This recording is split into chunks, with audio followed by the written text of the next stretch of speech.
Welcome to Set the Tone, the podcast, brought to you with support from BTL, the makers of Sculpt Neo. What is mindful eating? How do the associations we make with food influence what and how we eat? It turns out the psychology of eating and drinking is quite complex. Listen in as host Dr. Paul Jarrod Frank speaks with psychologist Dr. Suzanne Mannes on Set the Tone, the podcast. The podcast is brought to you with support from BTL, the makers of Sculpt Neo. Sculpt Neo offers 2 therapies and a single treatment for less fat and more muscle.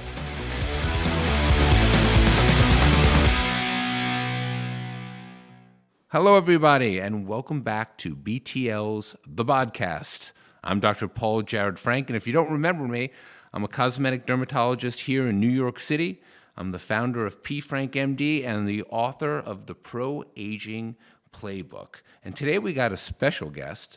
We are talking to Dr. Suzanne Mannes. She's a psychologist and professor of psychology at Widener University in Chester, Pennsylvania. And she's here to talk to us about some of the psychological issues that play a role in eating, weight, and weight loss, and how we can overcome them. Welcome to the podcast, Dr. Mannes. Thank you for joining us. Well, thank you for having me.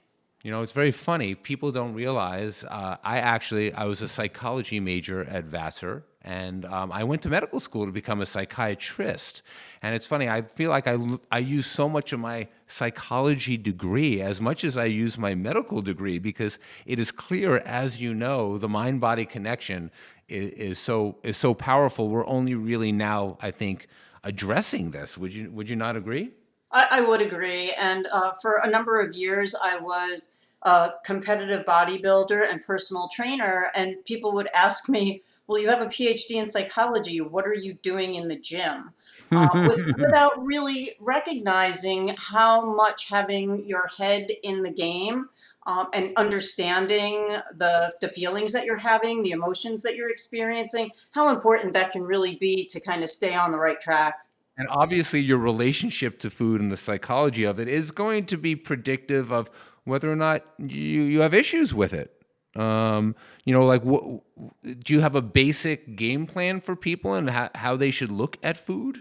Well, I think that there are a number of facts that people don't really understand, and that sometimes leads them to approach weight loss or weight gain, depending upon the person, to approach that in a not entirely knowledgeable way. And so I wanted to talk a little bit about something that people are not very familiar with, and whether it helps an individual client, or whether it helps that client to have more empathy for other people. Either way, it's a win-win. Mm-hmm. So one of the things that people are fairly knowledgeable about has to do with insulin, right? And our body's main job in producing insulin is to allow us to store energy for the future. And we know what happens when people become insulin resistant, they become diabetic, and things start to break down. But there are 2 other hormones that our bodies produce that are very integral to our hunger and also to our feelings of satisfaction. And these are ghrelin and leptin. These are hot terms in medicine right now. Yes, they are. So ghrelin is the hormone that sort of tells us that we're hungry, right? It's a stomach hormone. But leptin is the hormone that is supposed to tell us that we've had enough. We have enough food stored.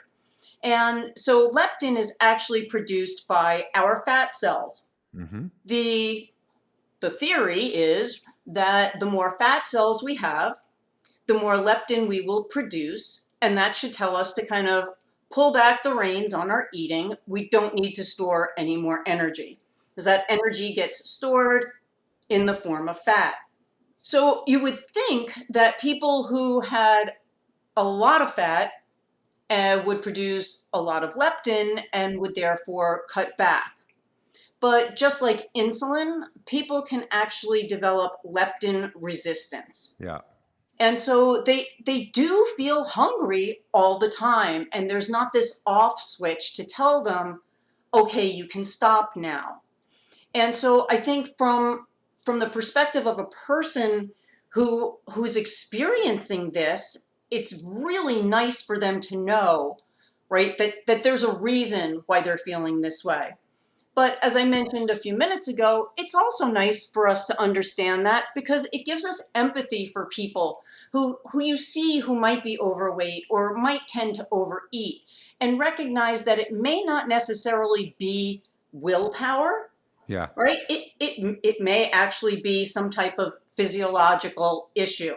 Yeah. And so I know that one of the things that leptin has also been associated with, I just learned this recently, are basically vascular inflammation that can lead to things like cardiovascular disease, and I think it's even been implicated in psoriasis. Yeah, well, yes, you are right. My God, you've really done your research here. Which I think is really, really interesting. Yeah. Well, and I think it's true when someone hears that, oh, leptin's involved in satiety, people are like, well, let's target drugs because it's an on-off switch things. Whether hormones and the biology of our metabolism and everything is actually a complicated symphony of things going on. It's never just such a simple thing, something we can target. And we're always surprised how something could affect a skin disease as much as it could affect your appetite. And we find these chemicals in so many different places, these hormones, and they have different functions in different places as well. We see this with things like serotonin and norepinephrine. We see melanin and things like that in different organs of the body, not just the skin. So I always find this super interesting how complicated it all is. Which makes it that much, I guess, more understanding. Absolutely. Why it's very, very difficult to target a particular ailment or symptom with a particular drug, because it's likely going to affect a large number of other aspects of your physiology. And it's also it's not really affecting, you could take a pill that's not really affecting your relationship, because we know that, like nature versus nurture. There are some things that are truly physiological. It's a response. You could almost say for some people, it's almost like an addiction. They can't control themselves. But there is a relationship and understanding, making good choices about what to do with your hunger. There are things that we can change that affect that balance, correct? That is absolutely true. Yeah. Because I know when I'm hungry, I can't control I call it psychoglycemia. I go out of my mind, I need something, but what maintains my weight is that choice of what I do with it. Knowing that this type of food may not be great to control my appetite, and it may be highly caloric and not great for me. You learn these things, and I think that's part of the psychology. You were talking about something that is very important. I want you to talk a little bit more about this mindful eating thing. Yes. So mindfulness is sort of a general concept, and it refers to us really being very present in the moment, very aware of what it is that we're doing. And this notion has been applied to eating. And so basically what mindful eating does is it helps us to appreciate and get increased enjoyment from the food that we're eating. Mm. So Americans have been taught, and if you've been to Europe, you know that their eating patterns are quite different from ours. We have been taught that purchasing food, cooking food, consuming food, cleaning up, all of those things are chores that we're supposed to just kind of get it on and get it over with and be efficient about it. As a result of this, we tend to eat mindlessly. That is, we just put things into our mouth with really not very much attention to what it is that we're doing. And we also eat very quickly. Fast food, right? Yes. Well, there's a reason it's called that, sure. And, we consume more calories than we need, and we don't give our stop signals enough time to reach our brain to say, hey, that burger's gone before that satiety even begins to kick in. Yeah. And so eating mindfully involves a lot of different aspects, but it involves you, for example, thinking about where your food came from. What's its source? What types of resources went into producing this hamburger? What kinds of people were used or involved in getting that to you? But then also thinking about how the food feels in your mouth, right? And thinking about its flavors, and even thinking about what it might be doing for you physically. So, in order for us to be mindful eaters, it's really important that we remove distractions. In fact, there's some research that shows that when children eat dinner in front of a TV, they eat much more. They tend to be picky eaters, and they don't make as good food choices as children who are not distracted by the television. Interesting. And so it's also important to sit at a table. If we are conditioned, and we are conditioned to associate things just by virtue of the fact that they occur together, if we become conditioned to associate sitting at the kitchen table or the dining room table with eating, then we're going to be much less likely to eat in other contexts. So the mindful eating portion of this is really just, not analyzing the food that you're eating, but thinking about it, appreciating it, thinking about the hard work that went into getting it from a farm to your grocery store to your Yeah. table. Yeah. Well, it took a lot more. It was a lot more effort to acquire food traditionally many years ago. So there was a lot.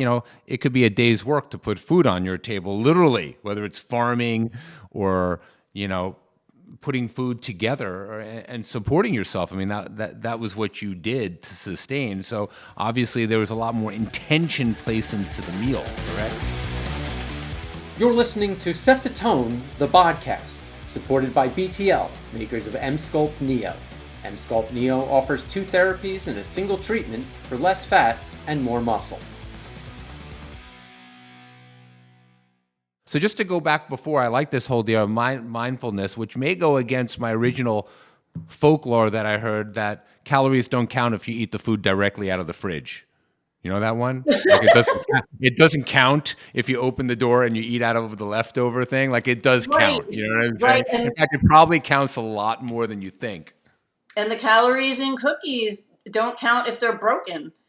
I mean, I haven't heard that one. I like that one. If they're yes, broken. yes. Yeah. But no, eating out of the refrigerator is probably not your best idea. Yeah. And food companies are working against us here. Let's just comment that, because those little like mini chocolate crackles and Mr. Good bars that I love, they make them small for a reason, but then you just eat 20 of them. Yeah, this is You know, true. and the companies I mean, listen, there are people psychologists that are working for food companies that are taking advantages of our normal instinct and mindfulness to get our minds off of it and to focus on our flavor and things. So, it's difficult out there for people to lose weight when they have too many opportunities other than just like cooking, Yes, there's another, which is one of the reasons why I think that all of the meal kit companies have been so successful, because it does take a large part of the planning and the purchasing, out of your daily life. So it does Yeah. save you some time in that regard. But when I used to do nutrition counseling for people, there's this, I don't know exactly what produces it, but there are some people who have this sort of fatalistic approach where if they are what they would consider themselves to be weak and they eat a Hershey's Kiss, well, I've blown it. I might as well eat the whole bag. Yeah. Well, that's not really true, right? I mean, if you lost $10 just because it fell out of your pocket, would you then just take all the rest of your money and throw it in the street? That's true. No, you should be able to recover from that. And trying to completely deprive yourself of something like Hershey's Kisses absolutely does not work. Because the moment you tell yourself you can't have something, that's the thing you want. Yeah. It's true. Oh, that is true. And I've said this before on this podcast before. You have to change the concept of cheating to treating, and just know the balance. And that Absolutely. we're all a work in progress here. You're never going to have a day of perfection that's not going to be potentially ruined the next day. You got to get up every day and make the effort. And hopefully, most days are better than others. And that's living a pro-aging life. What does the crunch effect, this thing that you've spoken about in the past, is that related to mindful eating? What is the crunch effect? So the crunch effect is this is something that I used in my practice for two reasons.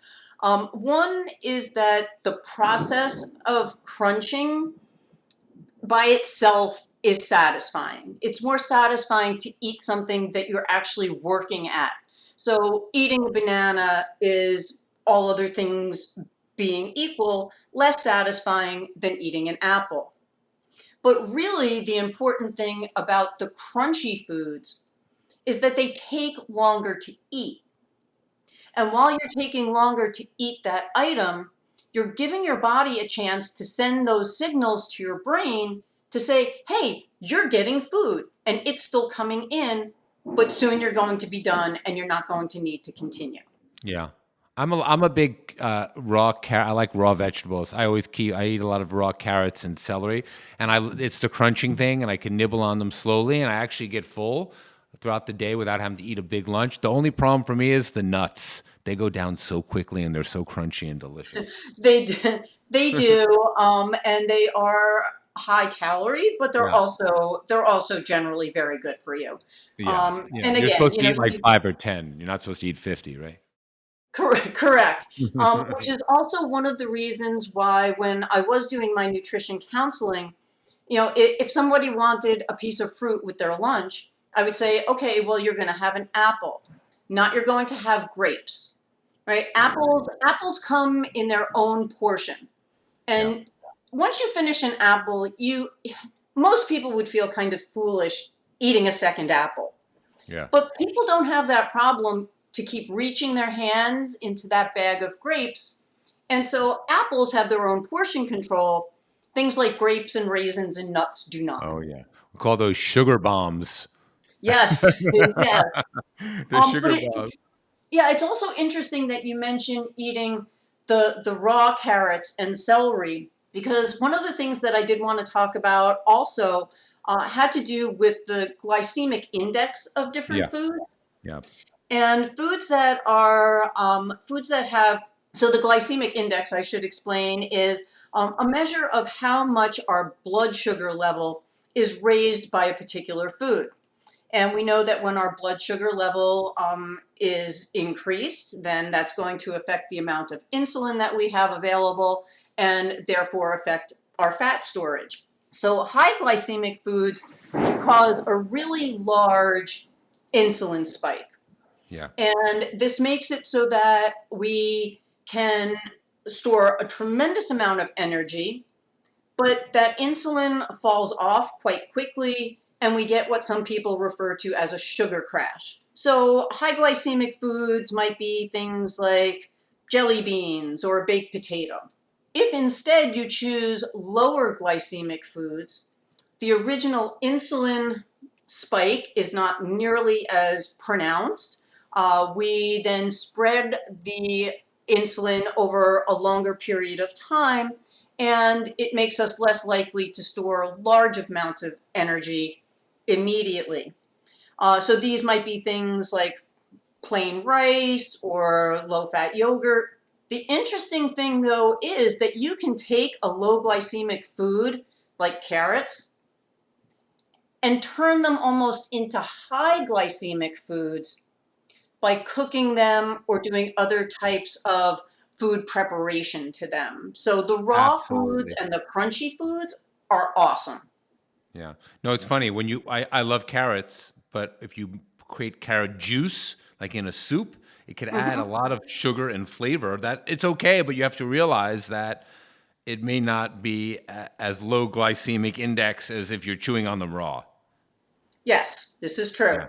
Yeah. Yep. I mean, it's amazing. You've harnessed the perfect balance between knowing the science and the humanity behind food relations, because it really is, and I think that's part about the advancement of science and weight loss, or looking good and feeling good in any way, is really kind of educating yourself and understanding the humanity and relationships, and that most of us all deal with a certain type of relationship with food. It's not easy. I tell people, you're special, but you're not uncommon. A lot of people are going through this, and I think this topic of the psychology of eating is so essential, because it's a difficult one for everybody. Any is. closing tips that you give to people, because you're dealing with the struggle all the time when Yeah. you're talking? Yes. So there are two very simple things that people can do to reduce the amount of food that they serve themselves and ultimately eat. The first of these is to use smaller plates. So in the 1960s, the diameter of our plates was about 9 inches. By the early 2000s, they were up to 11 inches. Doesn't seem like a lot, does it? Going from a 9-inch round plate to an 11-inch round plate.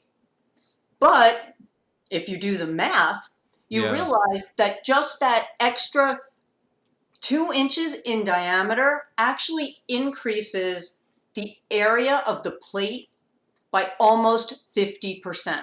Yeah, I would have guessed 40%. That's huge. It is huge. It is huge. And so a smaller portion of food on a small plate is going to look more adequate.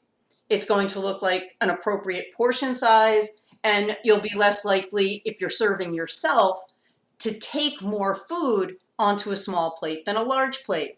Yeah. The other thing that, and this kind of gets back to my original point about how we just want to get it on and get it over with, is to try to produce, cook food that is aesthetically pleasing. People who were given an opportunity to eat dinners that were created according to art-inspired themes were much more likely to rate those foods as tasty than foods that had the exact same ingredients but were not presented in such an artful way. So that's something those are two things that are super, super easy for anyone to do. The last thing that I did want to close with is that, not only do you maybe want to lose weight so that you look better, you may want to lose weight so that you feel better, but losing weight also has pretty significant effects on your cognitive functioning.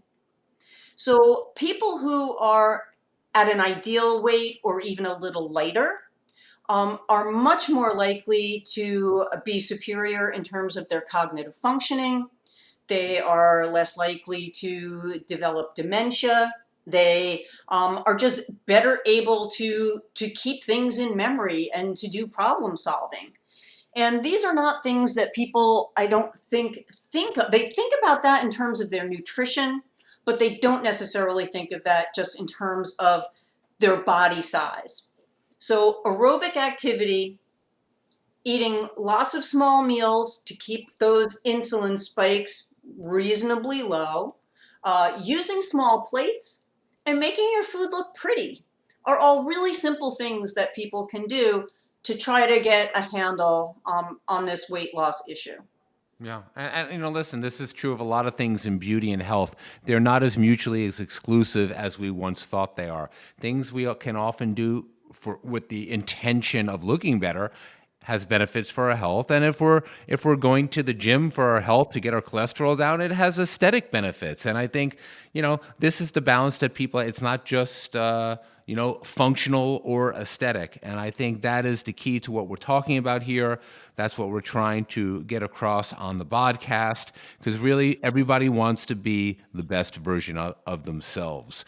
And on that note, I will thank you, Dr. Mannes, for joining us. That was educational, even to this physician who is a psychology major. Awesome. And it was a pleasure to talk to you. It was a pleasure to talk to you as well. Thanks for joining us. We hope you found it educational as well. If you enjoyed this episode, be sure to check out previous episodes of Set the Tone, the podcast, wherever you listen to podcasts. Stay tuned for future episodes. Visit bodybybtl.com for more information on BTL's M-Sculpt Neo.